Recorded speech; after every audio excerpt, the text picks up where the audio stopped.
Bicampeão seguido da Liga dos Campeões, um domínio contínuo dentro da França e agora por todo o continente. Quando ninguém acreditou que o PSG ganharia uma Champions League, esse cara foi lá, desbancou o maior medalhão do clube e ganhou 2 vezes seguidas. E o melhor de tudo, o PSG teve o mesmo elenco titular nas 2 conquistas, só mudando o goleiro. O que tem por trás da técnica de Luiz Henrique para conseguir o seu 3º título de Champions League na sua carreira? E como ele pode se tornar o maior treinador da história do futebol europeu? É isso que a gente vai ver e debater nesse vídeo. Mas antes de chegar nessa última conquista pelo PSG, a gente precisa lembrar de que essa não foi a primeira vez que ele levantou esse caneco. Algum tempo atrás, mais exatamente 11 anos, ele estava lá para disputar uma final emblemática pelo Barcelona. Mas por trás dessa final também houve episódios conturbados. Mas vamos por parte. Luiz Henrique chegou no Barcelona em 2014, o time tinha acabado de chegar de uma temporada frustrante e ele, que após uma boa passagem pelo Celta de Vigo, chegava para assumir o time que recém tinha contratado Neymar vindo do Santos e futuramente viria contratar Luis Suárez do Liverpool. Mas nem tudo foram flores. Antes de começar uma sequência dominante dentro da Espanha, Luiz Henrique passou por problemas internos com o craque do time, Lionel Messi, e outros jogadores, como uma briga no treino após uma falta não marcada, como relatou o zagueiro Mathieu na época. Mas isso se tornou águas passadas, porque logo no ano em que Suárez chega, Luiz Henrique forma o trio de ataque mais letal que a Europa já presenciou. Ele encontrou o equilíbrio perfeito.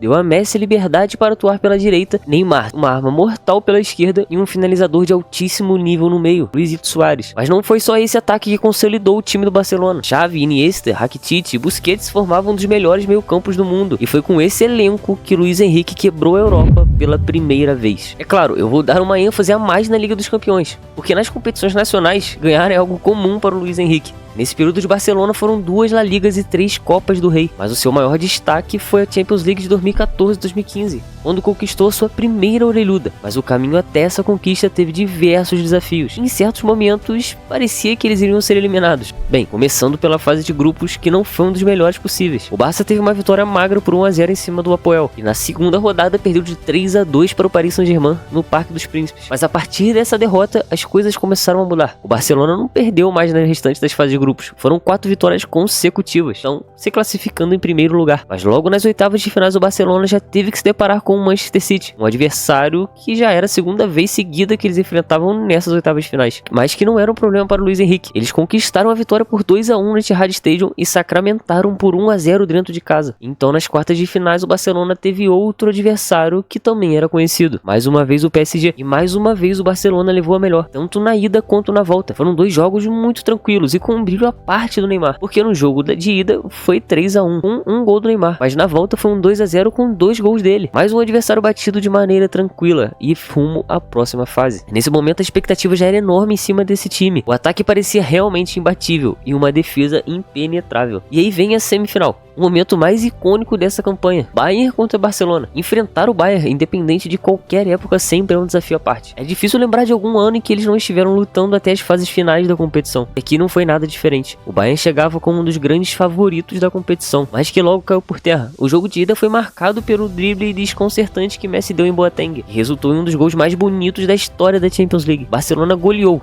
3-0 e segurou 3-2 em Munique para avançar com 5-3 no agregado. Então chegava a grande final. Barcelona e Juventus era um confronto icônico, cheio de lendas dentro do campo, como Buffon, Chiellini, Messi, Iniesta e todos os outros que estavam jogando. Mas o resultado? Bem, Luiz Henrique simplesmente destruiu a Juventus. Barcelona marcou logo aos 4 minutos com Rakitic. Levou um empate de Morata no segundo tempo, mas Suárez recolocou o Barça à frente e Neymar fechou o placar no último lance da partida. Terceira conquista da tríplice coroa, na Liga, Copa del Rei e Champions League, tudo na mesma temporada. Mas então o tempo passou, Luiz Henrique deixou o cargo do Barcelona, chegou a atuar como treinador da Espanha, em uma época que a seleção viveu uma fase muito abaixo. Mas então chegaria a época mais gloriosa da sua carreira, e ele não tinha nem ideia. O cenário em que Luiz Henrique chegava no PSG era completamente conturbado, um elenco cheio de estrelas, Sérgio Ramos, Messi, Neymar, Mbappé, Donnarumma. Nada disso deu certo para esse time. Era um elenco completamente quebrado pelo ego deles mesmos. O time havia caído mais uma vez nas oitavas da Champions League sob o comando de Galtier. Estavam sem nenhuma identidade de jogo. Então antes mesmo de sua chegada, Messi já tinha ido embora. E logo após a sua chegada em julho, Neymar também é vendido para o Al Hilal. A resposta era clara. O time estava na mão de um único jogador, Kylian Mbappé. Quem fosse contra ele estaria fora. Mas Luiz Henrique entrou pela contramão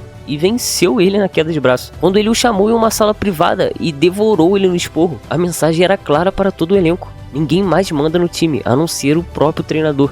Eu te he leído que te gustava Michael Jordan. Michael Jordan cogía de los huevos a todos sus compañeros y se ponía a defender como un puta. Tú tienes que dar ese ejemplo primero como persona y como jugador de ir a presionar. Vas a tener a Cubarsí, vas a ser tú el que marca a Cubarsí y a Ter Stegen.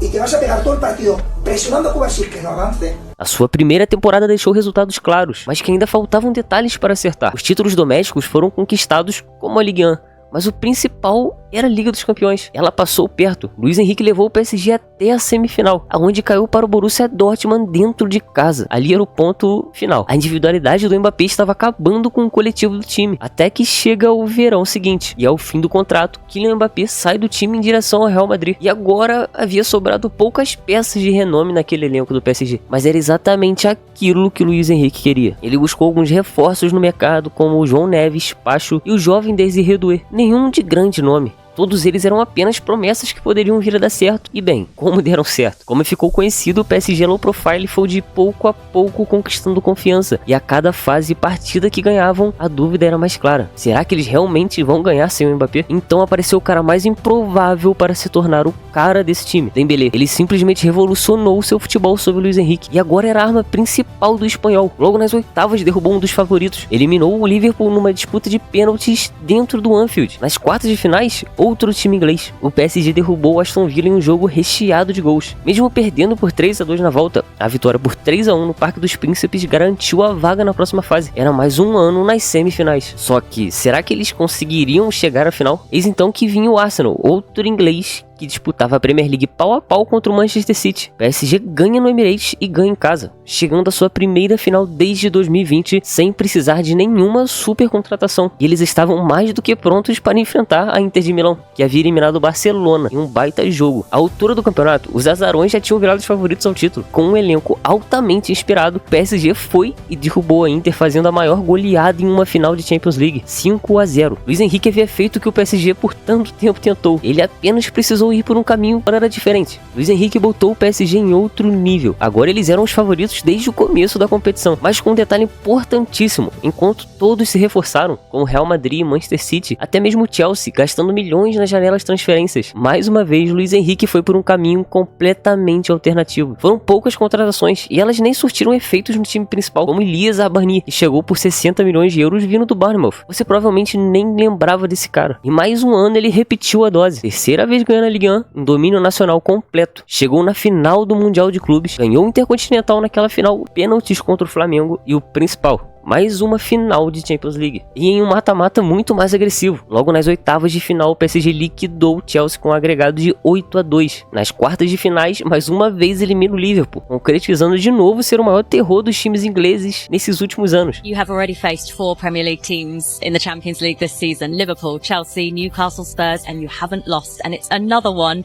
in the final. You face Arsenal. I think you quite like playing Premier League teams, Louis. You've knocked out all the Premier League opposition in this competition. Yeah, the League of Farmers, no? We are the League of Farmers, but... Foi um agregado de 4-0, um jogo muito tranquilo para eles. Mas na semifinal, aí estava o grande jogo. Para muitos, a final adiantada. Um Bayern de Munique que simplesmente parecia imbatível, com um ataque incrível, mais um ponto fraco. E Luiz Henrique achou esse ponto para chegar em mais uma final. Depois de um 5-4 que parecia sem fim, o PSG foi até Munique e conseguiu neutralizar o time de Kompany. E eu tenho um vídeo aqui no canal que explica exatamente como isso aconteceu. Mas não vai lá agora não. Termina esse aqui e depois você dá um pulinho lá. Então, Luiz Henrique chegou para mais uma final contra um adversário conhecido, o Arsenal, que eles haviam eliminados no ano passado, mas que dessa vez tinha um comportamento diferente. Do começo ao fim foi uma final travada, com o time inglês abrindo o placar com o Kai Havertz, mas a superioridade e experiência do PSG se mostraram mais fortes. E nos pênaltis, após Gabriel Magalhães mandar por cima do travessão, o PSG conquistava sua segunda Liga dos Campeões seguida e sacramentando Luiz Henrique como um dos melhores treinadores do mundo atualmente. Ele mostrou para todos como chegar ao topo. Como ele mesmo disse: eu não quero um jogador que faça 40 gols, quero um elenco que marque muito. E assim foi feito. Ele criou um time coletivo que agrega muito, da defesa ao ataque. Ele fez nomes desconhecidos tomarem outro nível, como o de William Pacho e até mesmo Fabian Ruiz. A gente pode falar que o marco dele no PSG se tornou algo histórico e dificilmente alguém vai poder repetir isso. Ninguém sequer imaginaria que ele poderia transformar Dembélé em ser o melhor do mundo. E dependendo de como as coisas vão andar daqui pra frente, Dembélé pode conseguir a sua segunda bola de ouro. E Kvaratskhelia foi outro jogador que simplesmente se transformou na mão dele. Tudo bem, ele já era muito bom no Napoli, mas a sua chegada no PSG vai fazer com que ele provavelmente chegue em top 5 na bola de ouro desse ano. Vitinha e João Neves, outros dois jogadores que simplesmente mudaram o seu futebol na mão de Luiz Henrique. E graças a esses dois, eles são favoritos na Copa do Mundo. Mas não só isso, Nuno Mendes e Hakimi, uma das melhores duplas de laterais que o mundo tem atualmente. E eu posso ficar aqui o tempo inteiro falando sobre como esse elenco do PSG se tornou uma máquina. Hoje em dia a gente quase não precisa falar mais do PSG dentro da Liga Francesa. Isso havia sido um problema que repercutia por anos. Eles ganhavam dentro da França, mas sempre fracassavam na Europa. Hoje a história é completamente diferente. Bem, eu quero que você me diga o que você acha sobre isso. Você acha que no próximo ano ele conquista mais uma vez a Liga dos Campeões, assim como o Real Madrid conseguiu fazer 3 vezes seguidas? Deixa a sua opinião aí embaixo sobre. O seu like também é muito importante junto à sua inscrição. Se você gostou desse vídeo, eu te recomendo a ver o vídeo que eu fiz sobre qual foi o verdadeiro auge do Neymar Jr. Muito obrigado por ter ficado até o final.